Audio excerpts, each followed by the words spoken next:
कुछ दिनों से बम ब्लास्ट की हम बात कर रहे हैं जो दिल्ली में हुआ था, एक के बाद एक लगातार कामयाबी मिल रही है, लेकिन देश की सुरक्षा एजेंसियों की कामयाबी पर लगातार जो है वो मुस्लिम नेताओं द्वारा, कांग्रेस नेताओं द्वारा उंगली उठाई जा रही है। सुमित पीर जी, आप इसे कैसे देखते हैं?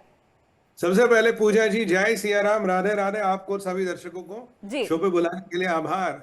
देखिए, ये जो हम देख रहे हैं ये खुद खुला जहाद एवं इस्लामिक टेरर को संरक्षण मिल रहा है, राजनीतिक पैट्रनेज मिल रही है, एक वाइट वॉश करने की कोशिश हो रही है। ये अबू आजमी हो, ये इमरान मसूद हो, ये डलवी हो, ये फारूक अब्दुल्ला हो, ये महबूबा मुफ्ती हो, ये उमर अब्दुल्ला हो, इवन ये सब कहीं ना कोई नई स्टोरी, कोई नया तरीके कार ला रहे। कह रहे भाई ये इस्लामिक आतंकवाद नहीं है, ये हिंदुओं को मारने की साजिश नहीं है, तो ये भटके हुए युवा हैं। अब बताइए पूजा जी, 37 साल के, 47 47 साल के भटके हुए युवा हैं क्या? मतलब अगर इनका अभी यौवन चल रहा तो बड़े कब होंगे? अच्छा, वो ये नहीं बोला कि 47 साल के भटके हुए बच्चे हैं।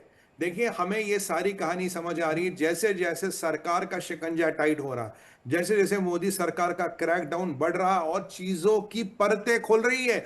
देश में नहीं, विदेशों तक इसके तार जुड़े हैं, उतना एक के बाद एक के बाद एक, जैसे कहते हैं सीरियली, आज मंगलवार को तू आना, बुधवार को तू आना, बृहस्पतिवार को तू आना, बिल्कुल उसकी तरह इसको राजनीतिक संरक्षण और इसको व्हाइट वॉश करने की कोशिश की जा रही। मैं आपसे एक बात बता दूं, अल फलाह यूनिवर्सिटी का फाउंडर जेल में है, 11 12 दिन की उसकी रिमांड मिली है।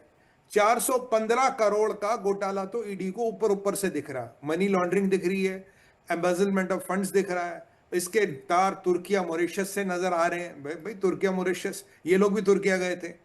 और ये 48 लाख रुपए का कैश बरामद हुआ है। बेसिक सैलरी मिलती थी जी चेक में, बाकी मिलता था कैश में। और ना इनकी एफिलिएशन थी, ना ही इनके प्रॉपर हिसाब किताब थे, इन्होंने स्टूडेंटों को भी धोखा दिया। अगर अब इतने कांड हो रहे हैं, बम वहां बन रहे, सारे डॉक्टर लगभग वही है, 30 40 डॉक्टर अभी गायब है, कुछ अम्फला के, कुछ कानपुर मेडिकल कॉलेज के, कुछ अन्य क्षेत्रों से। तो ये इस सब के बाद अगर आप उस जहादी उमर को, जिसने करीब 26 लोगों का खून बहाया है, 14 लोग दिल्ली में और 13 भाई हमारे जेएंडके पुलिस में, कश्मीर में, जिनके खून बहाने का कारण वो है, अगर वो आज इस दुनिया में नहीं, उनका कारण ये है उमर। उस जादी उमर को, जो 26 लोगों को मार चुका, उसको राजनीतिक संरक्षण में भटका हुआ ही हुआ है जी। जी। इस्लाम में इसकी इजाजत नहीं। अरे किसने हमें, कोई इस्लाम के किसकी इजाजत है, किसकी इजाजत, उस पर डिस्कशन थोड़ी कर, मौलवी थोड़ी ना भैया तुमसे पूछ रहे क्या है। वो आप मौलवियों से डिस्कशन करो, क्या इजाजत है क्या नहीं। हम तो ये जानते हैं आतंकवाद हुआ, 26 लोगों की मृत्यु हुई है, और अगर इसके मंसूबे चलते, अगर इसका षड्यंत्र सफल होता, ये हजारों लोगों को मारने के फिराक में था। और अब आप भी आके बोलो कि भाई आतंकवाद का कोई मजहब नहीं होता। भाई साहब, ये मानने को हम तैयार नहीं। क्या कारण है कि एक के बाद एक मुसलमान नेता लाइन से इनके संरक्षण में आ जाता है? पहले फारूक, फिर उमर, फिर महबूबा जी, अब फिर दलवी, फिर ये इमरान मसूद और ये अबू आजमी, ये सारे लाइन में क्यों आ रहे? ये सारे मुसलमान नेता ही इनके संरक्षण में क्यों आ रहे? क्यों जस्टिफाई कर रहे हैं इस इस्लामिक आतंकवाद को? क्यों व्हाइट वॉश करने की कोशिश कर रहे हैं? जो हमारे देश के निवासियों का खून बहा, क्या जिसका आज बाप मरा है, बेटा मरा है, भाई मरा है, उसको हम जाके ये बोलते भैया ये भटका हुआ नौजवान है, कोई बात नहीं, तुम्हारा भाई नहीं रहा, तुम्हारा बाप नहीं रहा, तुम्हारा ब्रेड विनर नहीं रहा, कोई बात नहीं, ये भटका हुआ नौजवान है जिसके कारण तुम्हारा घर, तुम्हारा परिवार उजड़ गया। क्या विडंबना है ये? कब तक ये राजनीतिक संरक्षण मिलेगा? कब तक ये अलतकिया बार बार बोला जाएगा? आज कहां है राहुल गांधी, कहां है प्रियंका गांधी, कहां है सलमान खुर्शीद, कहां है केसी वेणुगोपाल, कहां है खारगे जी? मैं बड़ा सम्मान करता हूं बड़े नेताओं का, आप आके बोलिए। या वही मेंटेलिटी है फिर? बाटला हाउस में एनकाउंटर हुआ, सोनिया जी के आंसू आ रहे थे, याद कीजिए सलमान खुर्शीद साहब का स्टेटमेंट था। बाटला हाउस में एनकाउंटर हुआ तो सोनिया जी रो रही थी, पर जो इंस्पेक्टर मोहन शर्मा मारे गए लाइन ऑफ ड्यूटी के, जिनकी पेट में गोलियां लगी थी, उन पे तो कोई नहीं रोया।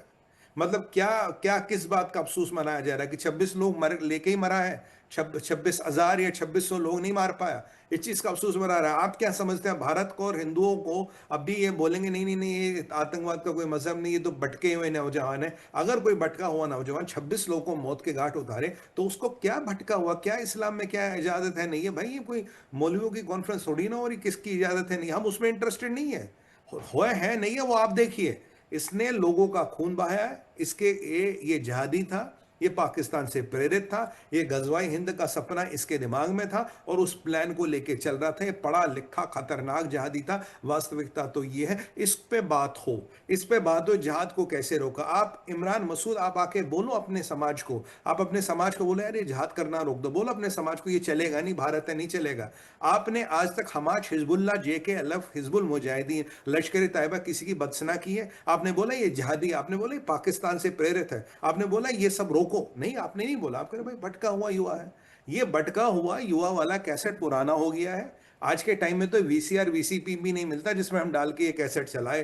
भैया डिजिटल एज है, ये पुराने बहाने छोड़ दो। अगर आना है तो कोई नया बहाना छोड़ दो। जैसे वो महबूबा कह रही थी जी कश्मीर में आक्रोश है, वो जाके लाल किले पे फटा।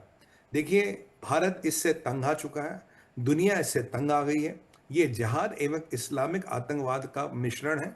ये अल फलाह यूनिवर्सिटी तो अब देखिए सारी पोल पट्टी खुल गई है, दिन ब दिन नए कांड निकल रहे हैं। और एक चीज मैं आपको बताऊं पूजा जी, आप ही का शो था, हम बात कर रहे थे जब पुलिस गई इसके घर, जहादी उमर के घर, इसकी भाभी जी बोली वो तो बड़ा शरीफ बच्चा था जी, मेरी तरफ आंख उठा के भी नहीं देखा था। अरे भाभी जी, आप भी हमारी बड़ी बहन हो, भाभी हो जो आप मानिए। हमारी सभ्यता में बड़ी भाभी को मां माना जाता है और छोटी भाभी को बहन। अब ये आंख उठा के निखा के क्या देखना है तो मुझे पता नहीं, शायद उनके पंथ में कुछ होता, मैं उस पर टिप्पणी नहीं करूंगा। उन्होंने कहा था जी उमर घर नहीं आया, हम उमर के संपर्क में नहीं, हमने फोन किया था 3 दिन पहले, उसे कहा मैं 3 दिन बाद आऊंगा, इतने में फट गया। पर आज आपने देखा पूजा जी, ये घर आया था 1 हफ्ते पहले, तब फारूक अब्दुल्ला, उमर अब्दुल्ला और महबूबा मुफ्ती बोलती भाई इसका घर क्यों तोड़ा, वहां तो इसके मजबूर माँ बाप रहते थे, बूढ़े माँ बाप रहते थे। अब ये घर आया था पूजा जी, इसने अपने भाई को फोन दिया, बोला भाई अगर कुछ हो इस फोन को डिस्ट्रॉय करना है। इनकी इसके भाई को पता था ब्लास्ट से पहले ये क्या कर रहा है। जब उसने देखा ये जहादियों का मॉड्यूल पकड़ा गया तो पास के एक तालाब में फोन को डंप कर दिया एज पर उमर की इंस्ट्रक्शन। वो तो हमारी सिक्योरिटी फोर्सेस ने उसको रिट्रीव किया, उसका मदरबोर्ड खराब था उसको ठीक किया और उसमें से वो कन्फेशन वीडियो निकलता है। तो अब उमर अब्दुल्ला, फारूक अब्दुल्ला या महबूब मुफ्ती कहेंगे इसके घर वालों को कुछ नहीं पता। इसीलिए मैं कहता हूं, बार बार कहता हूं, इनके घर वालों को सब पता होता है, दे नो एवरीथिंग। जब तक आप इनके घर वालों को UAPA में बंद नहीं करेंगे, जब तक इन्हें कोर्ट न छोड़े, इनके सारे एसेट्स, सारे अकाउंट फ्रीज कर दीजिए, इनका मकान बुलडोज कर लीजिए। और अल फलाह यूनिवर्सिटी में अब जो कांड निकला है, देश विरोधी एक्टिविटियां निकली है, 425 करोड़ पूजा जी बहुत होता है एक बहुत बड़ा जिहाद करने के लिए। 425 करोड़ तो एक है, अभी परतें खुलेंगी, पता नहीं कितना पैसा निकलेगा। तो सवाल यह है कि ऐसे लोगों को कब तक देश और कब तक समाज बर्दाश्त करेगा। ये पूरे समाज के लिए खतरा है, हिंदू मुसलमान की बात नहीं कर रहा हूं, सबके लिए खतरा है। कब तक इनको इंटेलेक्चुअल कवर फायर मिलेगा, कब तक हम आंख बंद करें। या तो हमारे माथे पे लिख दो भाई हम शुतुरमुर्ग हैं, तो हम यहां लिख देते वी आर ऑस्ट्रिचेस, हम शुतुरमुर्ग और आंखें बंद कर लेते हैं। अगर ये नहीं होगा तो ये सिस्टम चलने वाला नहीं है। और महबूबा जी, उमर साहब और फारूक साहब, अब जो इसके भाई ने पौंड में फोन डंप किया था उसके बारे में टिप्पणी तो कीजिए मालिक, उसके बारे में प्रेस कॉन्फ्रेंस कीजिए, बताइए और हमें समझाइए इसके भाई को किसने ये फोन दिया, कैसे उमर घर आया और कैसे फोन जाके तालाब में पहुंचा और उसी फोन से कन्फेशन वीडियो निकला।